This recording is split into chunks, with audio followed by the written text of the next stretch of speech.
listeners, and welcome to the 8th lecture in this NPTEL course on 20th century poetry. As I introduced towards the end of my last lecture, I had begun discussing Peter Sacks's very influential work, the English Elegy. And I mentioned that Sacks does this very important work of linking a psychological theory of mourning and melancholia, first articulated by Sigmund Freud, and using that as a way to understand a particular literary genre, which is the elegy. I'll spend some time trying to understand Sacks's argument and then move on to some sociological context for why death, dying, mourning, etc. became particularly important for 20th century poets, and then discuss few examples of very powerful elegies, which are very, very different from the kind of elegy that we encountered in John Milton's Lycidas. So I described how for Sacks, the writing of an elegy is analogous to the work of mourning. Right? By writing a poem about someone who has died, or a time that has passed, or the loss of a real or an ideal object, the poet engages in an act of mourning, akin to the patients who came to Freud's clinic with nervous and emotional conditions. Now, in this process of mourning, the poet creates substitute objects to compensate for the loss of the real or ideal object. So Freud had noted that successful mourning involves the transfer of attachment from the lost object to a new one.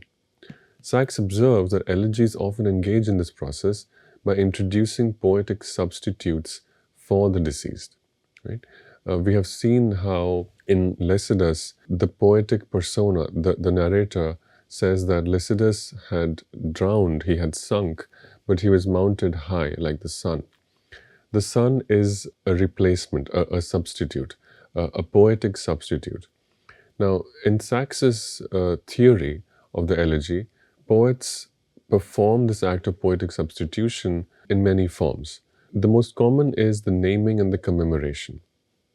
That is, poets will name this person who has passed away, the person whom they have lost, and describe them, quite literally, giving them a new life in their poems. Right? So this is an act of naming and commemoration which immortalizes this person, but also it is a new object because the memory of the poet is different from the actual person, the complexity of the person.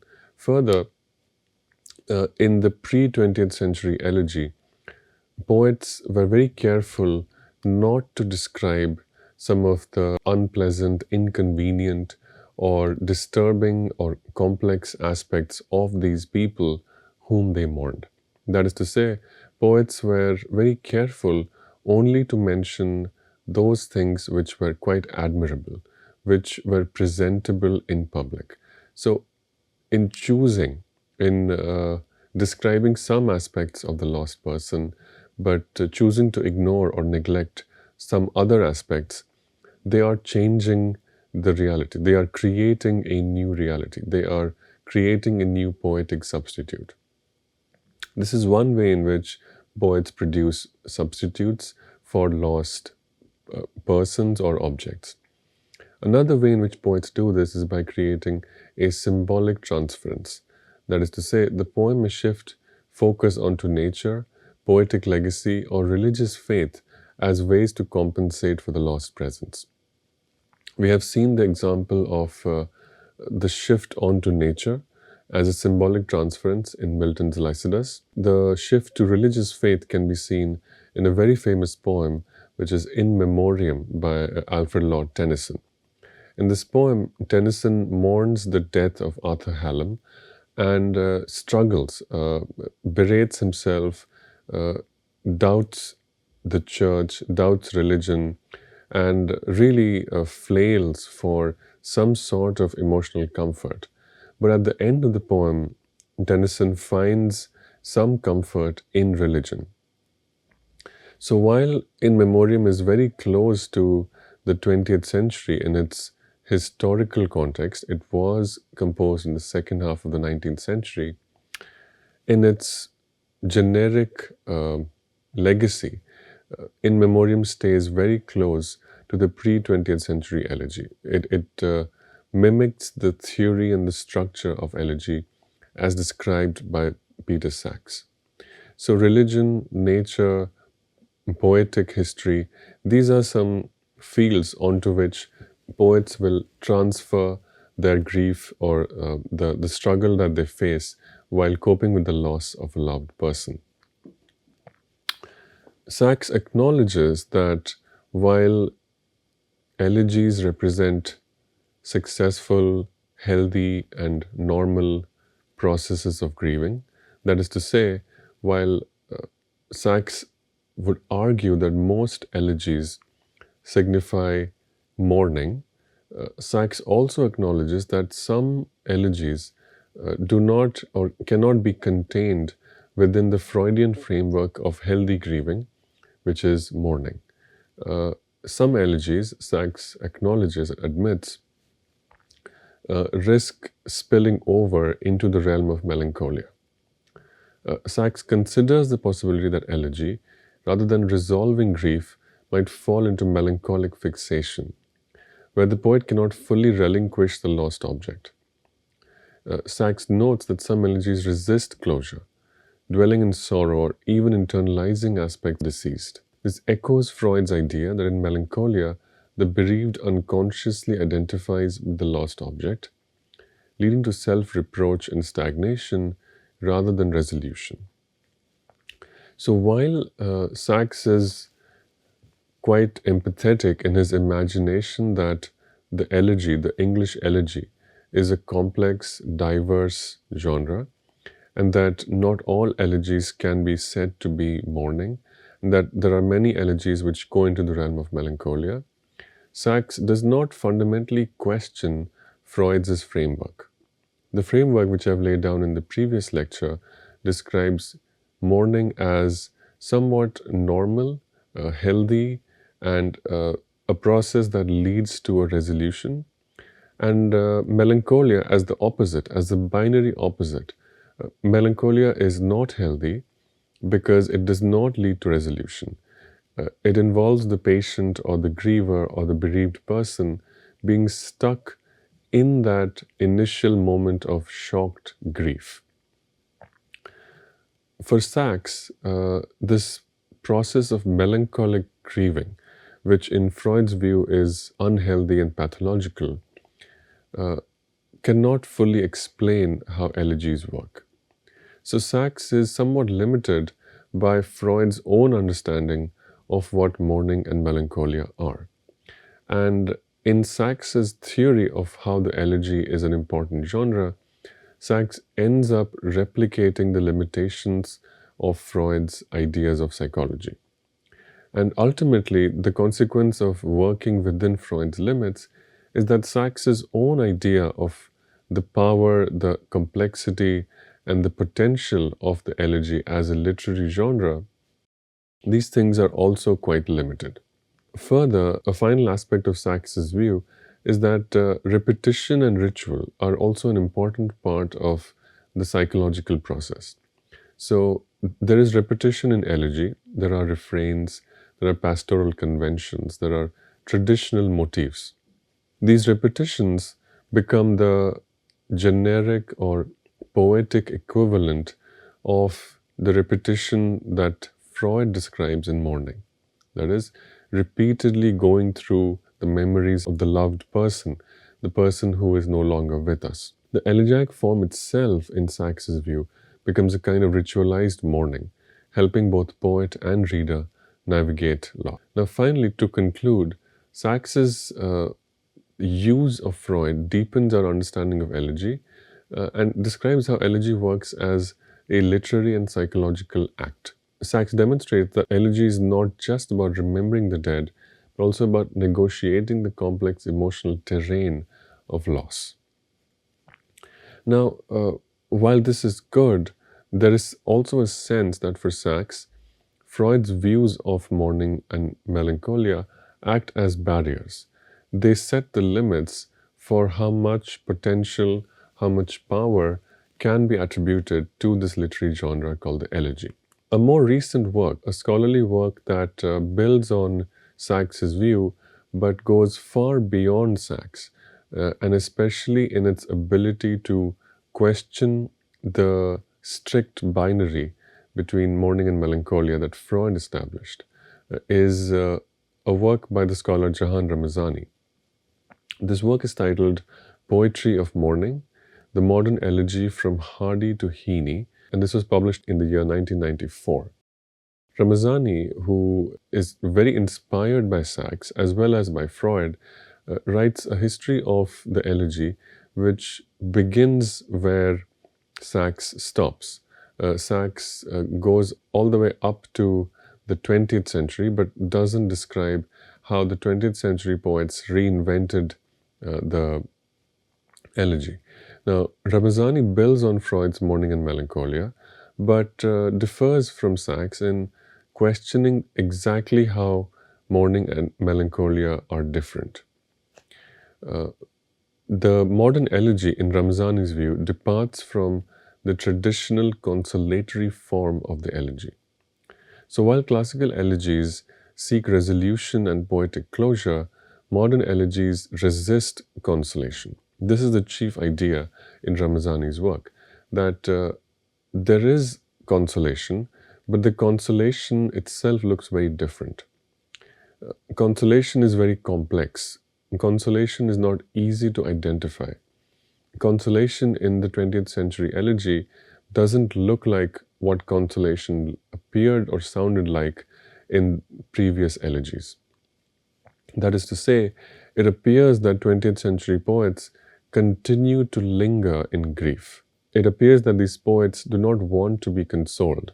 It appears that these poets are constantly stuck in melancholia. They seem to be enjoying their melancholia rather than even making an effort to complete the process of mourning, which would enable them to get over the loss and move on with their lives. Now, a key difference between Jahan Ramazani's work and Peter Sachs is the way that these two scholars react to the way Freud describes mourning as normal and melancholia as somehow pathological or unhealthy. The assumption that underlies Ramazani's new theory and very empathetic approach to the 20th century elegy is that both mourning and melancholia are normal. Instead of seeing these two positions, mourning and melancholia, as different ways of processing grief, one successful, mourning, and one failed, melancholia, because one leads to a resolution of grief, while the other leads to a pathological condition. Instead of taking this approach, for Ramazani, both mourning and melancholia are a matter of emphasis within mourning. So the phrase that Ramazani uses frequently is melancholic mourning. Mourning is complex, mourning is subjective, mourning is individual. A 20th century doctor's view, a physician's view of what mourning is, may or may not help us understand how another person, a poet, might go through their act of mourning. What the doctor might call pathological, what the doctor might find unhealthy, the poet may find a way of processing their memories. Right? So, to be clear, Ramazani or this course or any literary historical approach to elegy is not replacing the clinical diagnosis of melancholia with a literary analysis. The clinical diagnosis of melancholia is very much valid and true and applies to real people. As a literary understanding of elegy, however, melancholia need not be treated simply as pathological. Rather, it becomes more interesting, it becomes more profitable, it generates better interpretations of poetry, if mourning and melancholia are seen as different degrees and different intensities of the same thing, which is mourning. Melancholia is not an unhealthy preoccupation with loss or grief, but rather a refusal to be consoled by the existing forms of consolation. Let us shift now a little bit to some contextual and sociological facts about the 20th century, which help us understand why a lot of poets in the 20th century began to be drawn towards writing elegies. We can begin by an essay published in the year 1899 by Joseph Jacobs. The essay is titled The Dying of Death. This essay argues that death is disappearing from contemporary Victorian and American societies, that is 19th century American societies, even as these societies were becoming more and more public and ritualistic about death. There's a sort of contradiction that Joseph Jacobs is trying to explain in this essay published in the year 1889. The contradiction arises from two things. The first is that late Victorian as well as 19th century American societies had become very public about death in one sense. The funeral had become a much more complex affair. There were funeral directors. There were companies, firms who would dictate, who would guide, offer guidelines and almost choreograph how funerals would be conducted. There were expectations about the color of clothing, about the style of the hearse, about the design of the coffin, etc. This was happening. These things were increasing. Societies were becoming particular about how public memories of the dead person would be displayed, would be practiced, would be performed. Right? So the funeral became a very elaborate affair. This was happening in the second half of the Victorian century. While this was happening, industrialization was also taking place. People were becoming more and more schedule bound. Time was being controlled more and more strictly by the considerations of economic profit, right? Factory time, school time, right? The way the lives of working people were organized according to the schedules demanded by the capitalists who own these factories. Labor and work were changing the way time was organized. So people had less and less time to actually dwell on their memories. People found it harder to simply go to a tomb and spend time without an agenda, without a schedule, with the memory of a dead person. So this was happening. Secularization was taking place. Religious beliefs were losing their power to console and to control the lives of people. While religion was still very important, people still went to church, for instance. People still practiced a lot of religious rituals.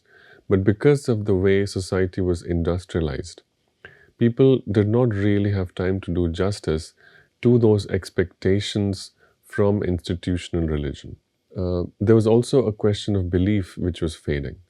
With the rise of science in the 19th century, people found it harder and harder to maintain their faith in what the Bible or the father in the church said. They performed those rituals, they attended Mass and so on, but these beliefs exerted less and less emotional power over a grieving person. So death itself became something that people did not have time for. People did not know how to process that in the late 19th century. Further, there was also an increase in life expectancy. Diseases and natural causes began to claim less and less lives because a general increase in public health, sanitation, immunization Uh, Practices like washing of hands, boiling water, pasteurization of milk, these very basic things had begun to be normalized and universalized, which meant that a lot of deaths which were earlier taken for granted began to be avoided.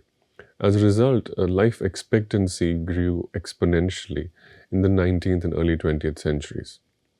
Due to these three causes, while societies were becoming ritualistic about death, the reality of death as a psychological and as an emotional fact, uh, as a psychological experience, began to fade more and more. So, this is what Joseph Jacobs is arguing for in his 1889 essay, The Dying of Death. Uh, in the 20th century, several historians and anthropologists have described how the 20th century was a century in which death disappeared from modern societies. More specifically, it was not death that disappeared, because the fact is that people continued to die. But what disappeared was a public act of mourning. The funerals, as I've mentioned, grew more and more elaborate, but they were just some things that people felt they had to do. They had to go through these motions. And once it was done, people could resume their normal lives, their working lives, their social lives, and so on. Industrialization and the organization of time left very little freedom for people to stay with death, to reflect on the fact of death, to go to a tomb and to simply spend time with memories of the dead person without an agenda, without trying to process their grief or get on with their lives. The historian Philippe Ariès writes in The Hour of Our Death that except for the death of salesmen, society has banished death. Now, one way in which we can understand how this banishment of death, the rise of the funeral manager, all become very important is through the poem Tract by William Carlos Williams. This poem helps us understand the complexity around mourning, uh, elegy, rituals, etc., and how and why 20th century poets reacted very powerfully to the world they saw around them. In this poem by the American physician and poet William Carlos Williams was published in the year 1916-17. And Williams writes in Tract, I will teach you, my townspeople, how to perform a funeral, for you have it over a troop of artists. Unless one should scour the world, you have the ground sense necessary. See, the hearse leads. I begin with a design for a hearse. For Christ's sake, not black, not white either, and not polished. Let it be weathered like a farm wagon, with gilt wheels. This could be applied fresh at small expense, or no wheels at all, a rough dray to drag over the ground. Knock the glass out. My God, glass, my townspeople, for what purpose? Is it for the dead to look out, or for us to see how well he is housed? Or to see the flowers, or the lack of them? Or what? To keep the rain and snow from him? He will have a heavier rain soon, pebbles and dirt and what not. Let there be no glass, and no upholstery, few, and no little brass rollers, and small easy wheels on the bottom. My townspeople, what are you thinking of? A rough plain hearse then, with gilt wheels and no top at all. On this the coffin lies by its own weight. No wreaths, please, especially no hothouse flowers. Some common memento is better, something he prized and is known by, his old clothes, a few books perhaps, God knows what. You realize how we are about these things, my townspeople. Something will be found, anything, even flowers, if he had come to that. So much for the hearse. For heaven's sake, though, see to the driver. Take off the silk hat. In fact, that's no place at all for him up there. Unceremoniously dragging our friend out to his own dignity. Bring him down, low and inconspicuous. I'd not have him ride on the wagon at all, damn him. the undertaker's understrapper. Let him hold the reins and walk at the side, and inconspicuously too. Then briefly as to yourselves, walk behind, as they do in France, 7th class, or if you ride, hell take curtains. Go with some show of inconvenience, sit openly, to the weather as to grief. Or do you think you can shut grief in? What, from us, we who have perhaps nothing to lose? Share with us, share with us. It will be money in your pockets. Go now, I think you are ready. These words will give you a sense as to the problems that the poet sees, as well as the poet's attempt at devising some sort of a solution to these problems.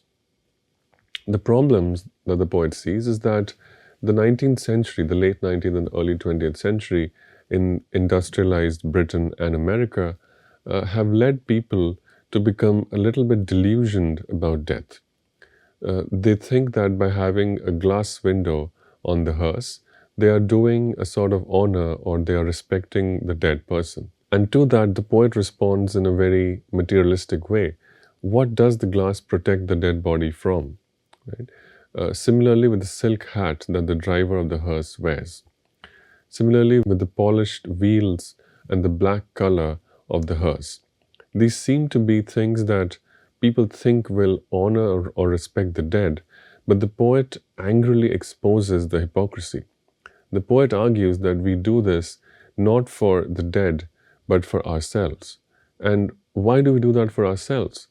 Because we think that by losing ourselves in these rituals, these appearances, these styles and these fashions of how one should dress and appear at a funeral, we can process the grief, right? Similarly with the flowers, the poet argues that better than flowers which are expensive and quite ostentatious, one should put with the dead person's body something that they liked, their old clothes or a few books, something that can help us remember them. All of this brings the poet to this very rhetorical question, which is, do you think you can shut grief in? Right? He's mocking society for not having the patience, the courage, the emotional strength to confront grief, to accept that grief is real and powerful and can never really be contained. Grief has the potential to stop us dead in our tracks. Grief has the potential to paralyze us, disable us in the midst of our functional, industrial, and very capable society. Now, it is the inability to confront and accept the reality of grief that leads modern societies to fall into these rituals, these very expensive processes and rituals, and spending time and money in choreographing the process of public remembrance, which is a funeral. So we see here, and I'll stop this lecture at this point, but with a brief summary of the ground that we've covered. So we see that in Lycidas, there was a consolation. The poet ended by saying, weep no more. Why? Because Lycidas is a part of nature. The sun rises, and tomorrow the weeping, grieving shepherds will approach their life, their work, with the energy of a new day. Compared to that, William Carlos Williams's tract is extremely dissatisfied with the way people are mourning. Williams's narrator, a poetic persona, is not denying the fact that people in this funeral feel grief. Sure, they do feel grief, as anyone does, but they are quite misled and quite mistaken, badly advised or delusional in the way they go about their grief. They think that by dressing up in black, by giving a silk hat to the hearse driver, by ensuring flowers and glass windows on the hearse, by designing the coffin in a certain way, they can process their grief. They think that if a funeral is conducted with adequate attention paid to these appearances, it will help the people who are mourning. It will help them achieve a successful, healthy, normal relationship to their grief. And the poet feels that they are wrong, they are mistaken. These rituals will do nothing. In fact, the way to achieve a better, more sustainable, simpler relationship to one's loss is to simplify the process of this funeral itself, to simplify and make it more minimalist. Now, this trend or this inclination towards minimalism in one's remembrance of the dead is what we see in the body of most 20th century elegies.